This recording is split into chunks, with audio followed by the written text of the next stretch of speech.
ক্ষমতায় গেলে নারীদের জন্য কর্মঘণ্টা 5 ঘন্টায় নামিয়ে আনবেন, এরকম একটা ঘোষণা দিয়েছেন জামায়াতের আমির ডাক্তার শফিকুর রহমান। খুবই বিজায়ার একটা ঘোষণা বলবো।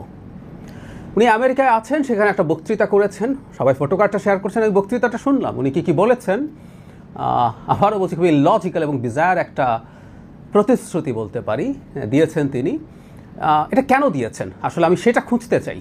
আমরা ফেসবুকে অনেকেই দেখছি যে এটা কতটা ইললজিক্যাল সেটা দেখানোর চেষ্টা করছেন। ইয়াস, এটা ভীষণ ইললজিক্যাল একটা কথা, কিন্তু কেন করছেন সেটা খুঁজবো। আচ্ছা, এটা ইললজিক্যাল কেন, বা তার আগে বলি উনি কি বলছেন।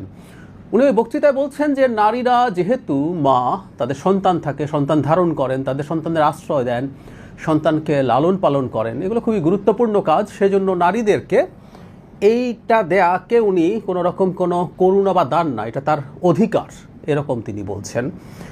5 ঘন্টা যদি দেয়া হয় তারা এতই খুশি হবেন, তারা তার 8 ঘন্টার কাজ 5 ঘন্টায় করে ফেলবেন। আর এত খুশির চোটে তারা সেটা পুষিয়ে দেবেন, মানে তার বক্তব্য অনুযায়ী 5 ঘন্টা করে দিলেও নারীদের আদতে কোনো রকম কোনো তার যে আউটপুট সেটা কমবে না, এই ধরনের একটা বক্তব্য দিয়েছে। এটা নতুন না, ইনফ্যাক্ট আমি দেখলাম নভেম্বরেও তিনি একই রকম একটা বক্তব্য দিয়েছেন। সেক্ষেত্রে স্পেসিফিকলি 5 ঘন্টা বলেননি, তিনি বলেছিলেন নারীদের জন্য কর্মঘণ্টা কমিয়ে আনা উচিত, এই ধরনের বক্তব্য। এখন যুক্তিগুলোর কথা বলি, ওনার এটা সমস্যাটা কোন কোন জায়গায়। একটা হচ্ছে এটা একটা ডিসক্রিমিনেশন, পুরুষের জন্য 8 ঘন্টা, নারীর জন্য 5 ঘন্টা, এটা একই রকম কাজ করে পুরুষ আর নারী সমান বেতন পাবে। অবশ্য জনাব রফিক বলছেন 5 ঘন্টায় সে 8 ঘন্টার কাজ করে ফেলবে, তাহলে সব পুরুষরাও বলবে ভাই আমি 5 ঘন্টায় 8 ঘন্টার কাজ করে ফেলবো। সত্যিকার অর্থেই 8 ঘন্টার দায়িত্ব 5 ঘন্টায় করে যেতে পারে, যেতে চাইবে, এরকম পুরুষ পাওয়া যাবে, তো তারাও তাই চাইবেন।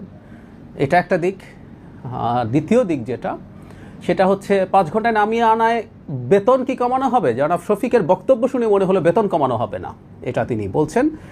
কারণটা খুব সোজা, যে তিনি বলছেন 5 ঘন্টাতেই তারা 8 ঘন্টার কাজ করে ফেলবেন, তো বেতন কমানো হচ্ছে না, এটা তিনি জানালেন। এখন সবচেয়ে বড় ঝুঁকিপূর্ণ যে জায়গাটা, সেটা হচ্ছে এসে ধরে নিলাম জামাত ক্ষমতায় আসলো এবং এসে তারা এই নিয়মটা করলো, তখন আসলে দেখা যাবে নারীদেরকে চাকুরিতেই নেওয়া হচ্ছে না, কারণ তাকে 5 ঘন্টা পর ছেড়ে দিতে হয়।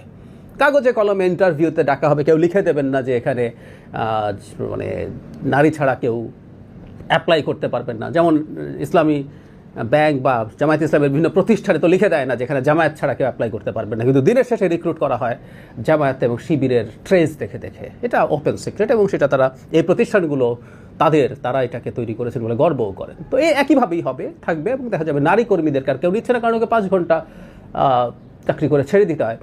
এমনকি নারীর যে ম্যাটারনিটি লিভ, সেই কারণেও কোনো কোনো প্রতিষ্ঠান তার এই 6 মাস ম্যাটারনিটি লিভ দিতে হবে, এটা ভেবেও নারীদেরকে রিক্রুট করতে নানাভাবে চিন্তা করে। এই হচ্ছে পরিস্থিতি। সেখানে 5 ঘন্টা হলে এমপ্লয়াররা তাদেরকে নেবেন, নারীদেরকে আরও বেশি সরিয়ে দেওয়া হবে চাকরি থেকে, এতে কোনো সন্দেহ নাই। কিন্তু যে কথাটা বললাম, এটা খুব সাদা চোখেই বোঝা যায়, খুবই ইললজিক্যাল, উদ্ভট একটা প্রতিশ্রুতি, কিন্তু জামাতের আমির এটা দিয়েছেন। তিনি মোটেও এত বোকা মানুষ নন, বা এই দলটা মোটেও এত বোকা নয় যে তারা এই ধরনের একটা হাস্যকর দাবি সামনে আনবে, হাস্যকর প্রতিশ্রুতি সামনে আনবে।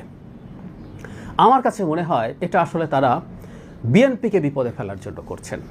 মাঠে জামায়াতে ইসলামী অদ্ভুত এবং উদ্ভট কতগুলো দাবি নিয়ে নামবেন, নির্বাচন দাবি বলছি বারবার, প্রতিশ্রুতি নিয়ে নামবেন মাঠে, প্রতিশ্রুতি দেবেন, ইশতেহারে আনবেন, যেগুলো কোনোভাবেই বাংলাদেশে এটাকে কার্যকর করা যাবে না।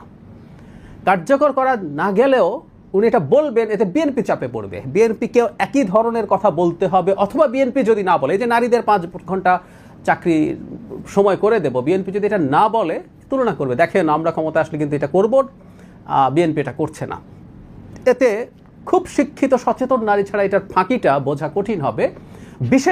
বিশেষ করে শ্রমজীবী যে নারীরা, আমরা যদি স্পেসিফিকলি বলি গার্মেন্টে যে নারীরা কাজ করেন, তাদের কাছে জামাতের লোকজন, ওদের তো নারীরা ঘরে ঘরে গিয়ে বলবে যে আপনার কিন্তু চাকরি 5 ঘন্টা হয়ে যাবে।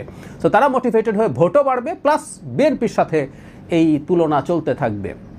জামাত তো ক্ষমতায় যাচ্ছে না, ইভেন জামাত সবচেয়ে আকাশ কুসুম কল্পনাও যদি করে, দিবাস্বপ্নও যদি দেখে, সিটের সংখ্যা যতই বাড়াক না কেন সেটা 151 ছবে জামাত একা অথবা সাথে জোট করুক, সেই খোয়াব তারা দেখছে না। সুতরাং যে দল ক্ষমতায় যাচ্ছে না, সেরকম উদ্ভট বিজায়ার কতগুলো প্রতিশ্রুতি দিতেই পারে, এটার মাধ্যমে অন্য দলকে বিপদে ফেলা যাবে। সুতরাং বিএনপি চাপে পড়তে পারে। বিএনপির জন্য খুবই উচিত হবে এই প্রতিশ্রুতিগুলো ডিবাঙ্ক করা, প্রত্যেকেরই প্রত্যেকটা উচিত, এটাও ভুলটা আমি বলছি। ইভেন বিএনপিও যাতে কোনো অদ্ভুত উদ্ভট কোনো আকাশকুসুম কোনো প্রতিশ্রুতি দিতে না পারে, সেটাও অন্য দলগুলো চ্যালেঞ্জ করে সেটা কতটা ফিজিবল সেই জিনিসটা চেষ্টা করা দরকার আছে। বিএনপি 5 বা 6% জিডিপির এডুকেশনে দেবে বলছে, সেটাকে ধরে বাজেটের আমাদের 12.5% জিডিপির বাজেটে কিভাবে এটা দিলে হবে, হেলথ আর এডুকেশন গেলে এনসিপি দেখানোর চেষ্টা করছে। খুবই সুস্থ চর্চা, যদি তার দেখানোর মধ্যে খুবই হাস্যকর বিষয় আছে। বিএনপি ওই 12.5% জিডিপির বাজেট বানাবে, কে বললো?